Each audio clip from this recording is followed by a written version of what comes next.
मैं डॉक्टर आशा उपाध्याय बीए द्वितीय वर्ष प्रथम प्रश्न पत्र की अभिज्ञान शाकुंतलम के प्रथम अंक का आज हम प्रसंग ले रहे हैं। इसमें राजा प्रियंवदा, अनुसुईया और शकुंतला के छिप करके वार्तालाप को, जो आश्रम की ओर प्रवेश करके वाटिका में बैठी हुई है और जल सिंचन का कार्य कर रही है, उनके परस्पर वार्तालाप को सुन करके राजा विचार करते हैं कि प्रियंवदा शकुंतला को जो उपालंब दे रही है वह निश्चित रूप से उपालंब उसके योग्य ही है, क्योंकि राजा उसको पुष्ट करते हुए कहते हैं कि शकुंतला का नैसर्गिक सौंदर्य इसी तरह का है। जो कैसा है उसका वर्णन इस श्लोक के माध्यम से यहाँ प्रस्तुत किया गया है। सरसिज मनुविद्धम शैवले नापि रम्यम मलिनमपि हिमांशोर लक्ष्म लक्ष्मीं तनोति इयमधिक वने मनोज्ञा वल्कले नापि तन्वीं किमिव हि मधुराणाम मंडनम नाकृतीनाम। कि शकुंतला का सौंदर्य कैसा है। शेवलेन अपि अनुविद्धम, शेवेल अर्थात काई में, अनुविद्धम घिरे हुए, सरसिजम कमल के समान जो कैसा है, रम्यम मन बहुत अधिक रमणीय प्रतीत हो रहा है। और मलिनमपि लक्ष्म हिमांशोर लक्ष्मीं तनोति, मलिनमपि मैला होने पर भी, हिमांशु मन चंद्रमा अपनी लक्ष्मी, अपने सौंदर्य को जिस तरह से बिखेरता रहता है, जो कैसी है कि कलंकित होते हुए भी जो लक्ष्मी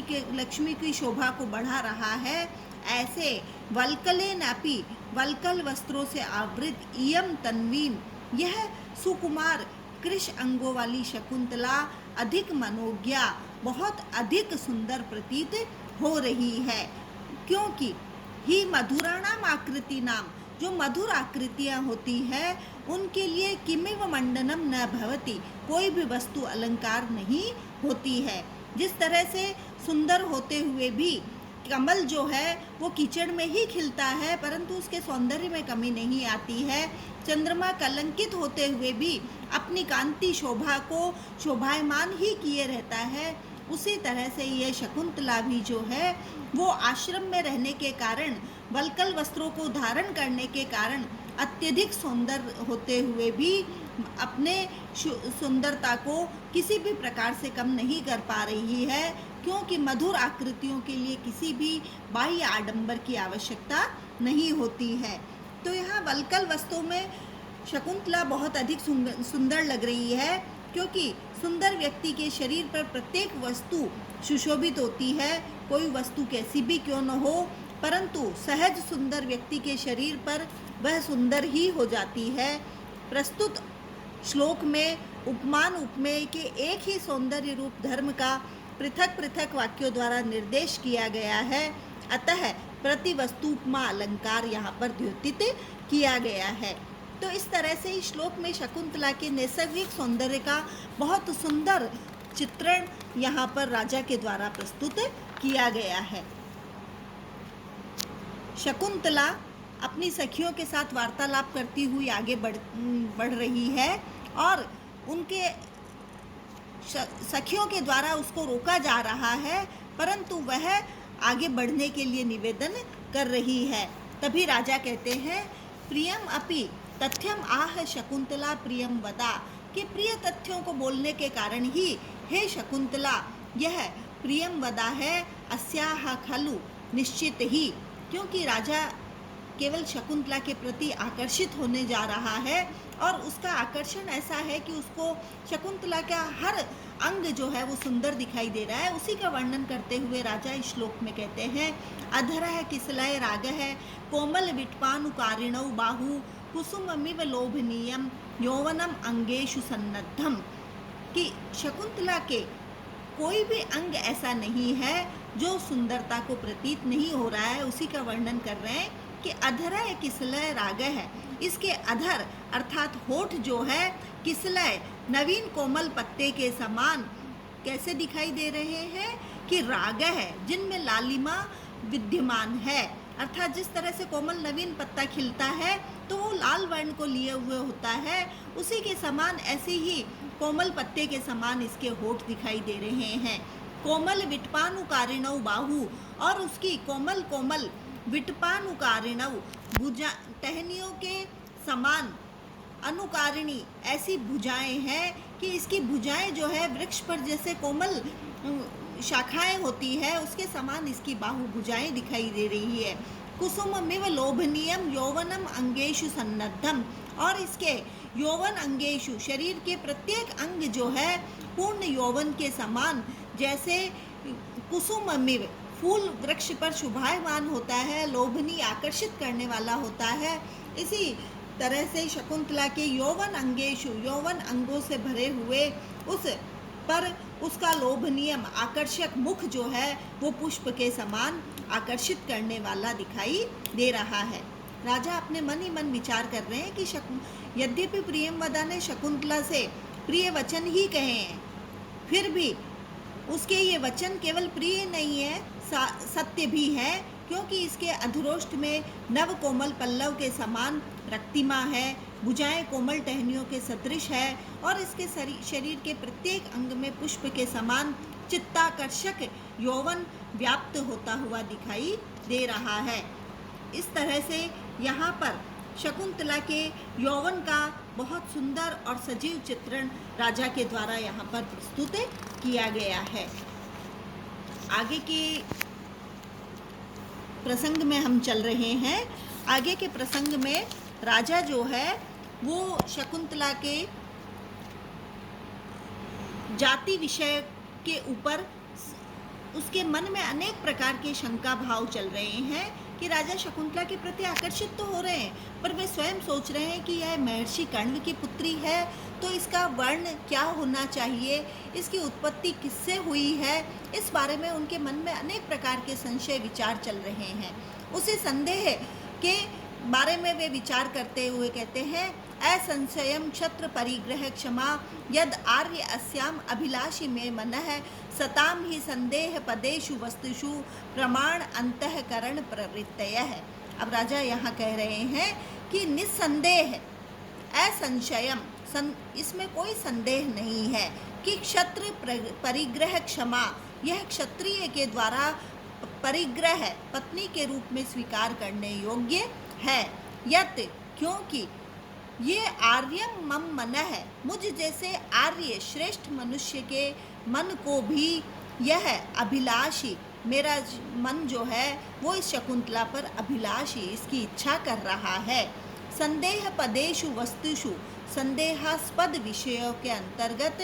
सताम सज्जनों की अंतःकरण प्रवृत्तयः, अंतःकरण की जो प्रवृत्तियाँ होती है वे ही प्रमाणम, प्रमाण हुआ करती है कि निस्संदेह शकुंतला क्षत्रिय के द्वारा पत्नी के रूप में स्वीकार करने योग्य है, तभी मेरा मन इस पर अभिलाषा कर रहा है, क्योंकि संदेहास्पद विषयों में सज्जनों के अंतःकरण की प्रवृत्तियां ही प्रमाण हुआ करती है। तो राजा अपने मन को पूर्णतया आश्वस्त कर रहा है, संदेह रहित कर रहा है कि निश्चित रूप से मैं इस शकुंतला के साथ विवाह कर सकता हूँ, मेरा अंतःकरण जो है वो यही मुझे संकेत दे रहा है। राजा सोचता है कि इनकी बातों से पता चल रहा है कि शकुंतला,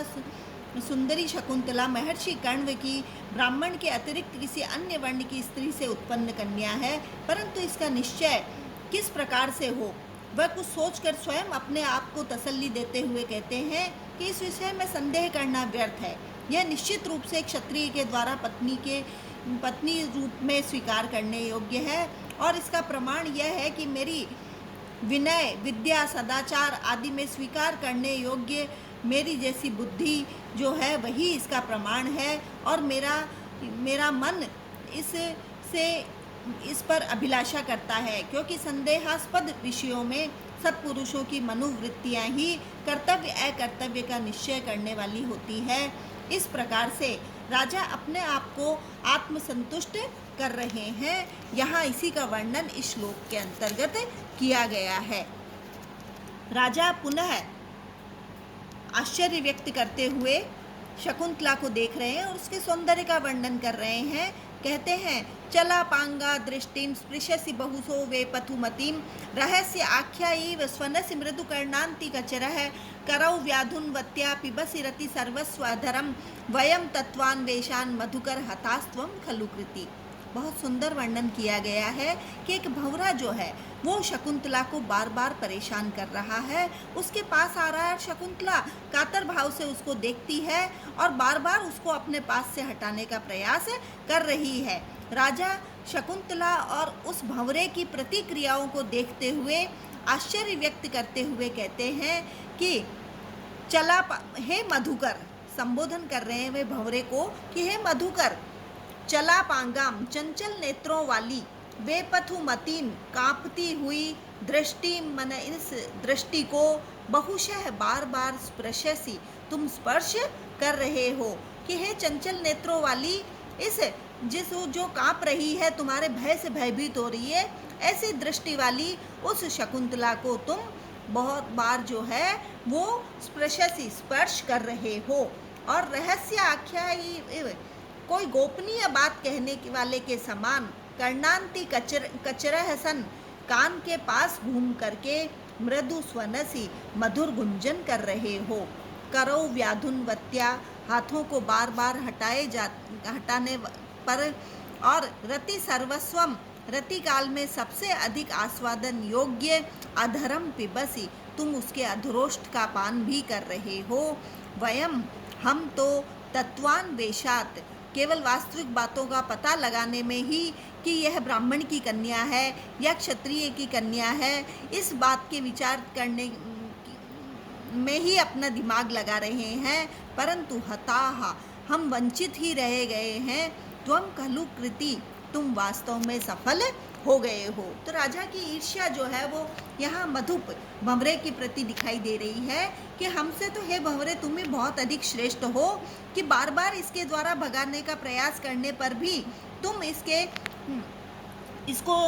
स्पर्श कर रहे हो और यह कांप रही है। तुम बार बार इसके द्वारा हटाए जाने पर भी इसके अधरोष्ट का पान कर रहे हो, इसके कर्णांति कचर, कान के पास जाकर के गुनगुना रहे हो, मानो कोई गुप्त बात इसको कहने के लिए इसके कान के पास जा रहे हो। इस तरह की भ्रमर की इन सारी चेष्टाओं को देखकर राजा कहते हैं कि हम तो वास्तविक बात का पता लगाने के कारण, अर्थात यह जानने के प्रयत्न में कि यह मेरे द्वारा विवाह योग्य है अथवा नहीं, इसके अंग स्पर्श से वंचित ही रह गए। किंतु हे भ्रमर, तुम ही भाग्यवान हो, तुमने तो इसके प्रत्येक अंग का स्पर्श पाकर अपने मनोरथ को सफल कर लिया है। प्रस्तुत श्लोक में दो अर्थ घटित होते हैं, भ्रमर पक्ष में कामी जन के पक्ष में और शकुंतला के प्रति भ्रमर की सब चेष्टाएं हैं जैसी एक कामी व्यक्ति की यहाँ पर होती है। इस तरह से इस श्लोक में शकुंतला के